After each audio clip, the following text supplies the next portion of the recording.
Bienvenidas, bienvenidos, gracias por estar aquí de nuevo. Bueno, pues agradecemos muchísimo la visita y la presencia de Leonardo Boff en México. Leonardo Boff, como sabemos, es este teólogo, ex sacerdote franciscano, filósofo, escritor, profesor, ecologista.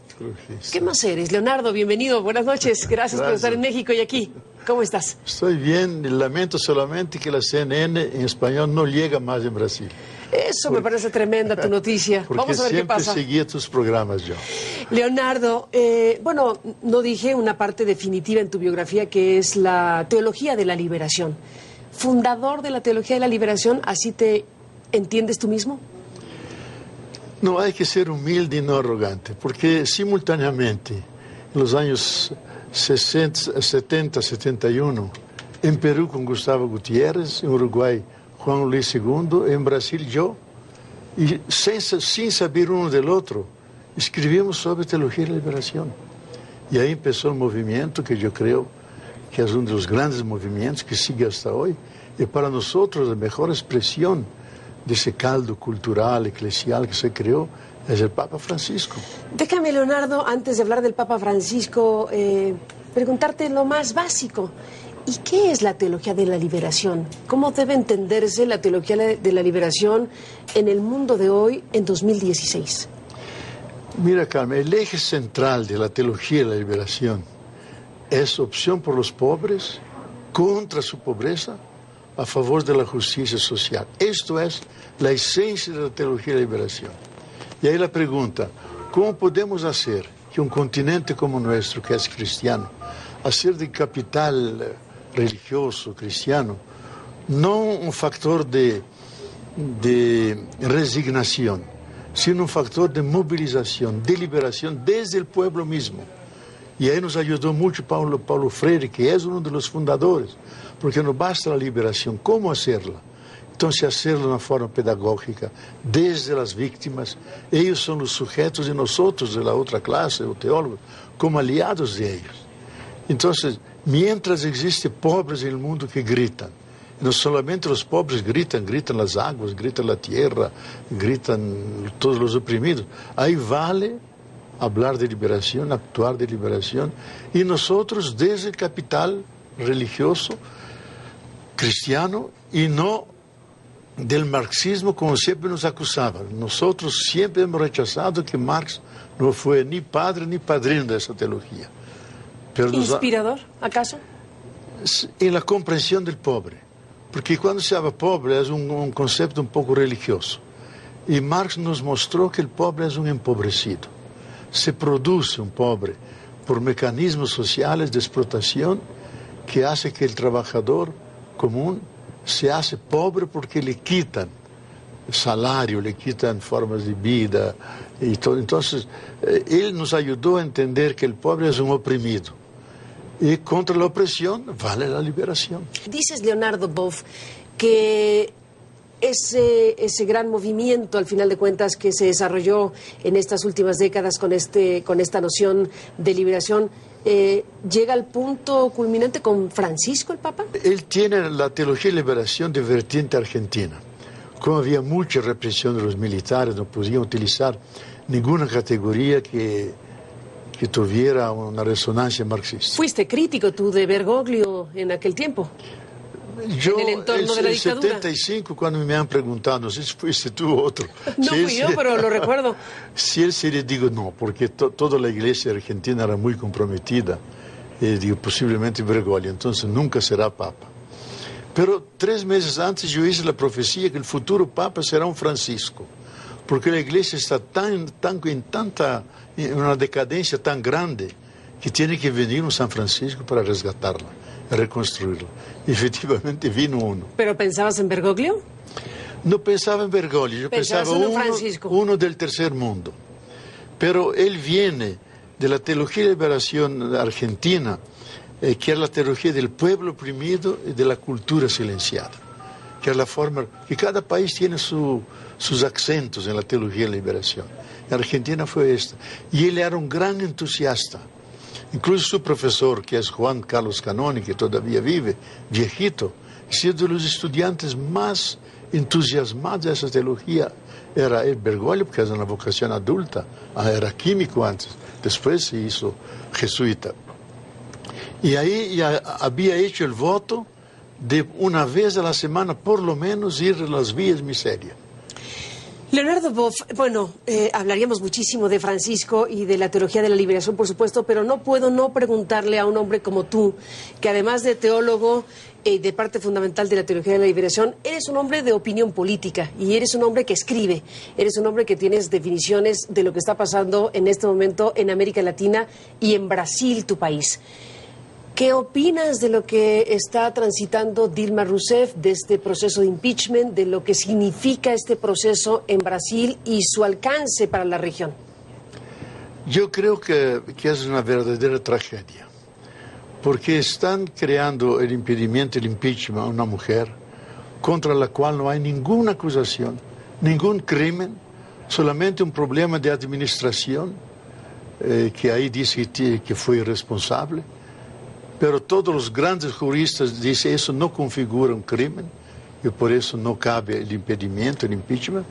Entonces hay una coligación de fuerzas que se han articulado, que son políticos muy conservadores, la gran prensa que es toda muy conservadora, reacia, y también parte de la justicia que está interesada. Lo que está por detrás es lo siguiente, que las clases pudientes, los 71 mil millonarios de Brasil, que controlan 43% de toda la riqueza nacional, 71 mil personas, no empresas o corporaciones, nunca han aceptado que un obrero fuera presidente, nunca. Por Lula. Por Lula. Y no, jamás han aceptado que una mujer, hay un componente machista, que una mujer Dilma pueda ser presidente, sucesora de Lula. Es un punto importante ese. El otro punto es que Lula ha creado toda una aura, un liderazgo a raíz de los grandes proyectos sociales, que ha incluido 36 millones de personas que ya no tienen hambre y tal. Y eso ha incomodado mucho a las clases dominantes, porque esas personas están ocupando los espacios que eran solamente de ellos. Van de avión, van en los shoppings, dicen, no es lugar de ellos esto. Entonces hay en Brasil una lucha de clases feroz, que estaba escondida, pero ahora aparece, un odio a los pobres, verdadero odio a los pobres. Tenemos 62% de negros. A ver, Leonardo, qué fuerte expresión. Odio a los pobres. Odio. ¿Por qué nos sumamos a la mesa también los errores, las situaciones de corrupción, el Partido de los Trabajadores, los procesos judiciales abiertos? Todo a la mesa, Leonardo. Sí. El punto focal es la corrupción que ocurrió en la Petrobras.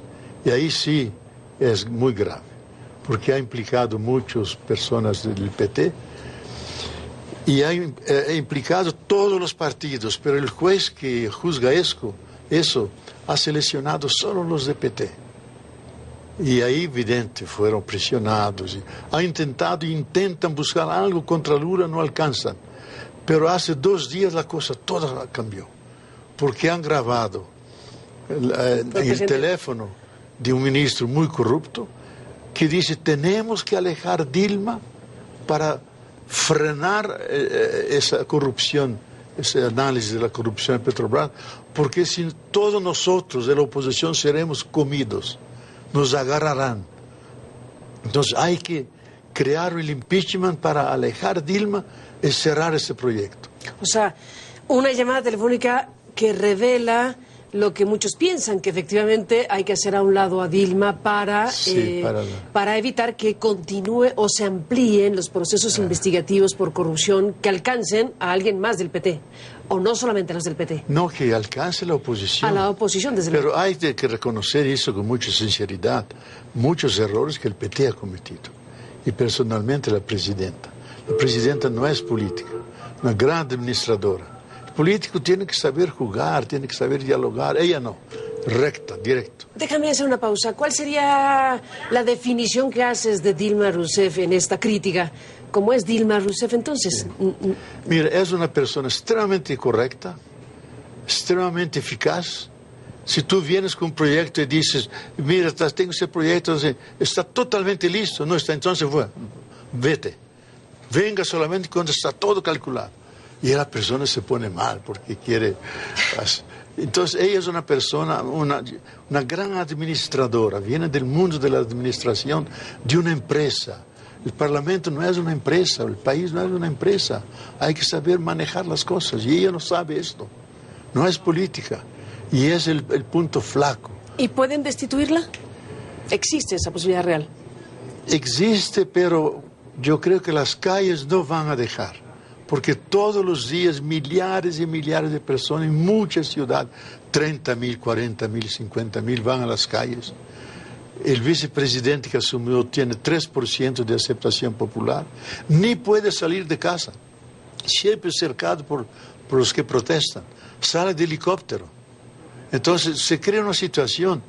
Yo creo que estamos en un vuelo ciego, no sabemos hacia dónde vamos. No sabemos a dónde vamos. Leonardo Boff, vamos a hacer una pausa y regresamos a hablar contigo sobre, Brasil, hemos escuchado con mucho interés tu análisis. Está Venezuela, está América Latina en su conjunto, está Estados Unidos y su elección. Déjame regresar después de la pausa contigo en la conversación.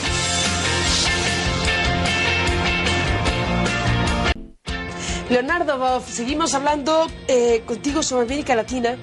Bueno, después de oír tus análisis de Brasil, está Venezuela como otro gran foco de tensión en este momento para América Latina en general. ¿Cuál es tu radiografía de lo que está pasando en el continente, en esta parte del continente? Mira, yo no acompaño el día a día de Venezuela, pero veo que hay una crisis de democracia. Es decir, no hay un diálogo. Chávez ha creado toda una base popular, pero que funciona casi como sustituyendo los partidos. ¿Y la mantiene Maduro? Y Maduro mantiene eso sin el carisma del otro.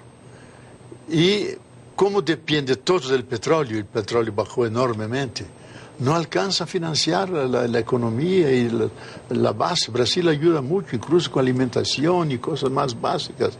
Y siempre hemos estado al lado porque sabemos que por detrás hay grupos de extrema derecha que quieren implantar, no solamente en Venezuela, en América Latina, hay un ascenso de toda la derecha en el continente. Y que se conquistará Brasil, Venezuela, y han conquistado Argentina con Macri. Entonces, el continente entero va caminando en la línea de alinearse a los Estados Unidos, que tiene como lema en el Pentágono un solo mundo, un solo imperio, y cubrir todos los espacios. Entonces ahí nos escapan a ellos algunos espacios.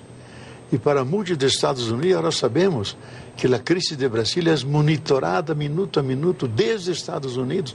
Grandes analistas, incluso Chomsky lo denunció, escribió un artículo duro diciendo que una banda de ladrones están acusando a una mujer inocente y una mujer extremadamente limpia en política.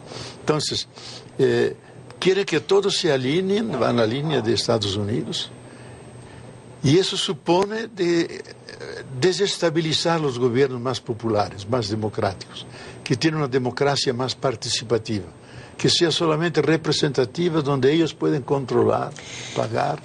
Pero ahí, estamos frente al tema de ¿es una acción inducida con ese propósito o son asuntos internos de las grandes contradicciones internas que cruzan por la baja del petróleo, por el desabasto, por confrontación y polarización interna genuina también? Hay una mezcla de cosas, no solo en Venezuela, sino en algunos otros lugares de América Latina. Ahí hay una articulación de grupos nacionales más de derecha que se articulan muy bien con los grupos de Estados Unidos que son imperiales, quieren mantener el control de la situación del mundo. Y tiene dos maneras de controlar: con armas nucleares para matar a todos y controlar el dólar. No lleguemos a esos puntos, Leonardo. No, porque... con arma nuclear, no. Pero Chomsky dice en la última conferencia que yo asistí en Buenos Aires, que hay una división en el Pentágono, que o atacamos ahora a China, la destruimos, o después será imposible. No, eso es una locura. Es locura, pero los locos son ellos, porque tienen las armas y no es para jugar. Entonces, la otra es mantener la hegemonía del dólar como la moneda de referencia en todos los negocios mundiales. Y los BRICS les escapa, Brasil les está escapando. Y eso ellos no toleran porque es un punto importante de la dominación, no es solamente militar, es ideológica, es económica, es de mil formas. Entonces ellos acompañan eso. Y el espionaje que han tenido de la presidenta Dilma, especialmente del pré-sal de Brasil, donde tenemos tecnologías solamente nuestras, fueron todas espionadas y copiadas desde Estados Unidos. Y quieren esa parte del pré-sal que sea privatizado. Es la segunda más grande mina de gas y petróleo del mundo que se ha descubierto ahí. Por nada que no han puesto la cuarta frota con aviones y armas nucleares que vigilan esa parte del océano. Y no toleran una potencia emergente como Brasil volcada hacia África. Bueno, eso sobre el espionaje, hay que recordar que la propia Dilma reclamó a Obama en persona, literalmente en un encuentro público, sí. Una escena poco común de una presidenta que reclama los sistemas de espionaje que se echaron a andar y que quedaron descubiertos pues masivamente. Al final de cuentas es uno de los signos. Sí, oficialmente en la ONU, en su discurso, lo reclamó. Ahora, estamos también, Leonardo, además del seguimiento y de lo que está pasando en toda América Latina, con la mirada puesta en Estados Unidos y su propio proceso electoral. Ha habido una irrupción del fenómeno Trump. Estamos siguiendo de cerca la situación que vive Hillary Clinton, ahora con nuevas informaciones acerca de la utilización de su servidor personal para correos electrónicos, lo cual la coloca en una situación comprometida. La irrupción de un personaje como Bernie Sanders. En fin, ¿cómo ve Boff la elección estadounidense? A mi juicio, y ahí sigo ese gran economista, ecologista, Jeffrey Sachs, dice, de los candidatos todos, la peor es la Hillary, porque está articulada con Wall Street, con los organismos de seguridad militares, y como ministra de Relaciones Exteriores ha utilizado siempre la violencia para resolver los problemas. Y tiene esa visión de mantener el imperio, la hegemonía, las intervenciones en los países del norte de África, Medio Oriente, utilizando la violencia. Trump dice eso, una persona, un payaso que tiene publicidad, mucha plata, pero no tenemos alternativas que sean importantes para el mundo, porque finalmente Estados Unidos es la potencia que determina hacia dónde va el mundo, sea en aspectos de la economía, sea en aspectos de la ecología. Entonces, yo creo que la humanidad debía votar, no solamente los americanos. Eso no va a suceder, y tú lo sabes, eso no va a suceder, aunque tenga tal influencia Estados Unidos en el resto del planeta, lo van a decidir los estadounidenses. Pero bueno, entiendo la broma y la lógica y la metáfora. Déjame hacer una pausa, Leonardo, para regresar en la parte final de esta conversación. No quiero despedirme sin preguntarte sobre el tema de la ecología, porque además de la teología de la liberación que te identifica con tu existencia, está el tema también de la ecología que has abordado muy ampliamente en los últimos años. Llegas, por cierto, a México, Ciudad de México, que nos encontramos en una situación crítica en materia de contaminación. Volvamos con eso, si te parece. Vamos, es un tema que me interesa mucho. Leonardo Boff, estamos en la parte final. Te preguntaba en el corte sobre Francisco, el Papa, y esta idea que medio circula por ahí de si podría ser una figura intermediadora en el conflicto de Venezuela. ¿Lo ves? Yo creo que es posible, porque él ha intermediado Cuba y Estados Unidos, que era mucho más difícil. Pero yo no sé si la cosa es tan compleja que un papa puede decir una palabra que decide. No que decida, que colabore a sentar bases. Él no va a decidir, sí, no, desde luego, son los venezolanos. Pero yo me temo que el papa no se arriesga a entrar directamente en las políticas nacionales. Leonardo, en esto que nos queda de tiempo, que es casi nada, la ecología, para ti un gran tema y para el mundo, desde luego. Para mí es el tema eje. O cambiamos o morimos. Punto.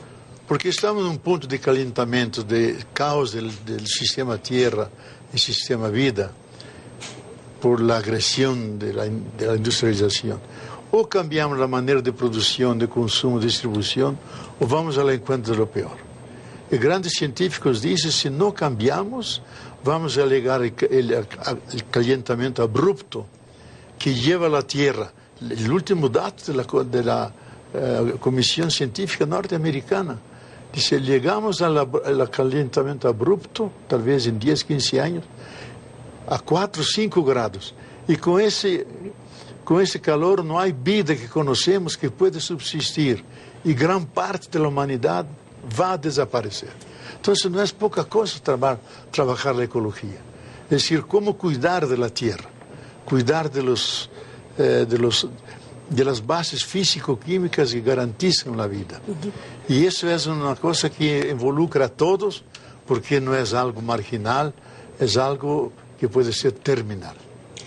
Te recibe la Ciudad de México en esta visita que haces a nuestro país, bueno, en una situación difícil en materia de contaminación. ¿Cómo ves la capital de México?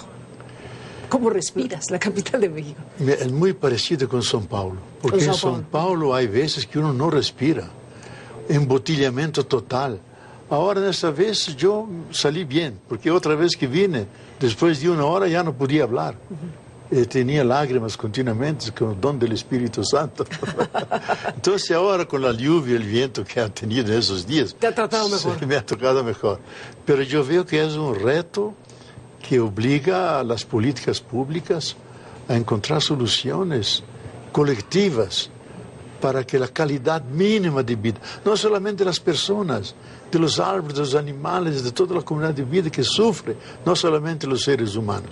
Y eso yo creo que es un reto que exige una nueva mentalidad, una nueva relación con la naturaleza y nuevas prácticas de convivencia con esa situación, con esa cuenca enorme que por sí misma produce siempre un problema ecológico, y saber manejarlo eso para que no haya tantos daños para la vida. Literalmente una teología para la ecología, para el medio ambiente. Sí, yo llegué a esto, Carmen, diciendo, la misma lógica que explota el obrero, explota una clase, explota la naturaleza, explota también la naturaleza y la tierra. Entonces, si la opción por los pobres, el eje de la teología de liberación, hay que meter dentro de ese pobre el gran pobre que es la tierra. Y de ahí nace una ecoteología de la liberación. No es una alternativa, una añadidura, sino una prolongación de eso. Entonces, hoy una de las cosas más principales no es preguntar qué futuro tendrá el Occidente o la Iglesia, qué futuro tendrá la humanidad, y cómo la Iglesia y las instituciones de sentido pueden ayudar a encontrar una solución para el futuro de nuestra civilización, porque estamos en riesgo de que puede sufrir daños tremendos hasta la desaparición de la especie humana. Ni más ni menos, Leonardo Boff, pues gracias por estar aquí en México en este programa, gracias por esta conversación. Gracias por tu inteligencia, Carmen. Gracias, Leonardo, y hasta la próxima. Bienvenido a México, y a usted gracias que nos permitió acompañarle. Hasta bien, buenas noches y hasta luego.